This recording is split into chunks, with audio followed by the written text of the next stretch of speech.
Hey y'all, welcome back. So today we have something a little different. Those of you that know me pretty well know that I do a lot of sewing and tapestries. So I had a company from called SevenGreat reach out to me and ask me if I wanted to try out one of their products. And of course I said, yeah, I am super excited about this. And this is a cross-stitch that we're going to check out. And if you're interested, I have pictures on my Instagram of other tapestries that I've done, not from this company, but from other companies. So let's get into this. So I have been doing a series on my tapestries of ladies and ladies in different arts. So if you haven't checked out some of those pictures, maybe I'll try to post some on this so you can see them, or just go check out my Instagram because there's pictures of some of them on there.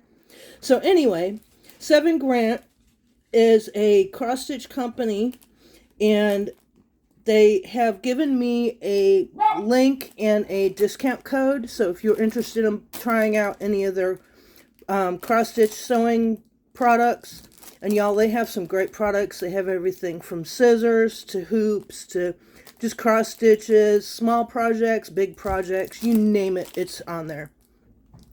So I picked this one out because I collect dragons and I've been doing a series of ladies for my cross-stitch tapestries. This particular one was $15.47 plus tax. And so it's very affordable. I could not do a cross-stitch kit for that much. You know, if I was putting a set together for doing a tapestry. So this one is 11 count. And by that I mean the fabric is called Aida. And they go from very small to very large. 11 count is one of the larger stitches. And the number means the size of the stitch. And some aidas you use one thread, and some aidas you use up to 3 threads per stitch. So let's check this thing out. I will also put in a link to this and to their regular webpage, and as well as I have a discount code for 6% off any purchases from them. And that discount code is good for pretty much a lifetime, so it never expires. So let's check this out. It's got everything in here that you need to do a cross stitch, for the most part, minus the rings or some scissors, stuff like that. So first off, it's a little kit. It's got a needle threader, which I don't use needle threaders. I'm good at doing it on my own. It's got a thimble. And it's got 4 needles that are included with it. So let's check these out. So there is the needle threader.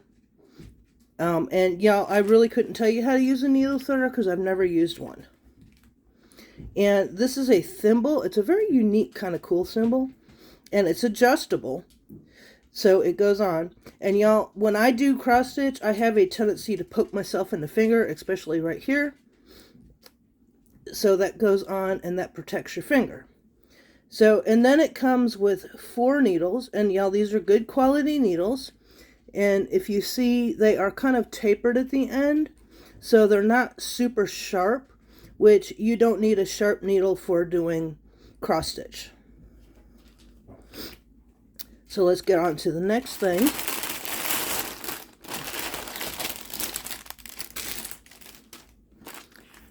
So then, of course, it comes with the picture. And the picture is not just a picture.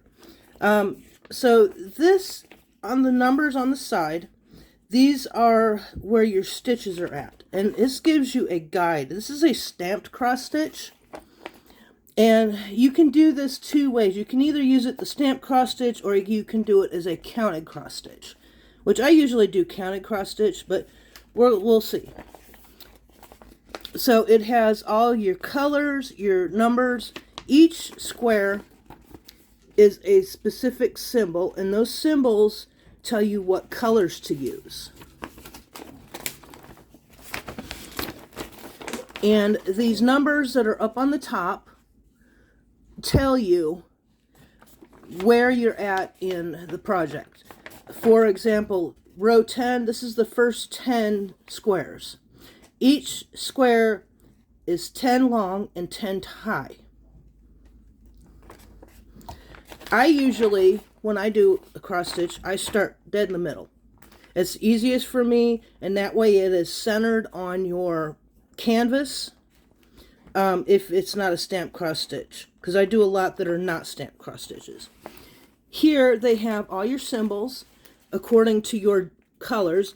These threads are DMC threads, so they correspond with the DMC number. It tells you the number that's on the thread and then the color or the symbol that is in your pattern. For this one, there are 35 colors, so it's quite a big canvas, and it is going to be, when finally finished, 50 by 65 centimeters. Now here it gives you the instructions, all the instructions you need on how to do the cross stitch. It gives you step by step. And then on the bottom, it tells you exactly how to do the different stitches that this design requires. And then it gives you all the information on how to read your pattern, how to do your thread, how to divide up your threads. Luckily, I think this one already has my thread mostly divided up. So that is a very in-depth. And if you decide to do it as a counted cross stitch instead of the pattern that's stamped on the canvas, all I do is I go through and as I do a stitch, I check it off on here. I don't have an example offhand where I have done a cross stitch and checked off the pattern parts, but I will do that in another video. So like I said, this is a 11 count aida, which is the size of your canvas, the squares on your canvas. So let's check out the canvas, and I may have to move to a bigger spot because this is quite a large canvas. As you can see, it is very, very detailed, and which is going to give you a very pretty picture in the end. The more detailed they are, usually the bigger they are, and the more colors they have, which gives you more of an in-depth picture. So we'll see how this one turns out in the end. And you can see it's quite large, because I can't get it all in the picture. Okay, so I did move, and here is the whole canvas, so you can kind of see what it looks like. And it is quite detailed. So I just wanted to show you how big it actually is. Okay, and so here is what the aida looks like. And this is the fabric that you actually do your cross stitch on. So this is a very large aida, and it's an 11. And we're going to compare that to a size 18. I'm sorry, a size 16. So that is the size difference between a size 16 aida and a size 11. Now they do on the website have various sizes. I think they're from 11 to 18, depending on what picture or canvas you get. So now let's look at our thread. And y'all, this is a big pack of thread. And it should have every color you need. If you actually have a cross stitch and you run out of a certain kind of thread, the nice thing about them using the DMC thread is that you can find it anywhere. Hobby Lobby, Michael's, anywhere like that. So you can get more if you happen to run out. So here are all the beautiful colors. And you see they give you a lot of thread to do these. We have purples and browns and kind of a salmon color and skin color. So absolutely gorgeous. It's great quality thread. And you see, I don't know if you can tell, it's shiny. You can tell a good quality needlepoint thread if it's shiny. The ones that are dull in color aren't as good of quality, at least in my opinion. And they sometimes fray and break.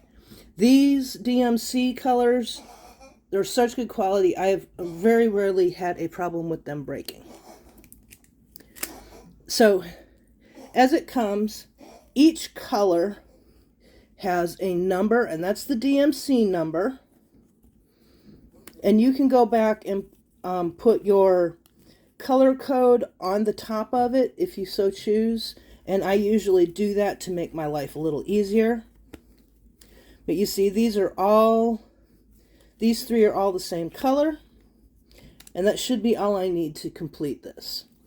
And every single one of the different colors comes on a different little clip. Now I take these and put them, and I know most of you have these already, I put them on rings so that I can keep them in order. And I just kind of do like that. And put them on my card, put my cards on there so I can keep them all in order in one place so they're not all over the place and get tangled up. Now I usually do put these on the ring by either color or by number. It's easier to do it by number. So this would be 3328 and this would be 3860. So these would go on the ring first and then this one. And I do them in order of the numbers. Okay, so one question you may have about a stamp cross stitch versus a counted cross stitch. So all of these colors, when you're finished with this project, all you have to do is submerge it into water, and all of this color that is on the canvas goes away. It pretty much dissolves. You'll never see it again. It's gone. So you want to make sure, if you're going to do it with the stamped part of the canvas, that you make sure, do not get it wet, because if you get it wet, this pattern is going to go away. However, it is great that they give you the pattern inside there, so if your pattern does get wet, you don't lose your project because you can't figure out where the colors go. So it gives you a secondary pattern, which is the same pattern that's on here, but if something happens and your pattern disappears off of your canvas, then you still have a guide to finish your project. And I absolutely love that. And all you have to do to take this off is to get it wet, and those colors will dissolve completely. But you want to wait till the very end of your project, till you're completely finished with it, before you do that. And all you do is submerge it in water, and that will all dissolve. Sometimes, depending on the project I'm doing, I will run it through a washing machine on the gentle cycle. Now, as you can see, towards the edge, a lot of canvases do not have any kind of sealing on the edge. It is a free edge which can unravel. So this is another project that I was working on, and you see how the free edge is unraveling. Well, SevenGreat, they seal their edges with a stitch so that doesn't happen. And y'all, that is absolutely fantastic, because normally I have to do that by hand before I even start a project, and it is so annoying. And that saves me about a day of work before I can even start my project. So here, these are ones I already have, but SevenGreat has these available on their websites. And these are just rings that you put your canvas in to make it tight so it's easier to work with. And I think they pretty much have these exact same ones. And all you do is you put your canvas in there, and then you tighten it up or you loosen it up according to how you want your project to be in the ring. But you definitely want to get some rings to make sure that you have your canvas correct. And I will show you how to do that probably in the next video, because we're going to do some stitching in another video. So kind of a how-to in case you have never tried this and you want to try it. Now, you can get smaller kits too available on our website, and I do suggest, if you're just starting out trying cross stitch, get a smaller kit to try before you try a large one, just so you get the hang of it before you start doing it on a larger scale. So anyway, that is the gist of this video. I hope you enjoyed, and we will be back in another video to actually start this project and do some cross stitching together.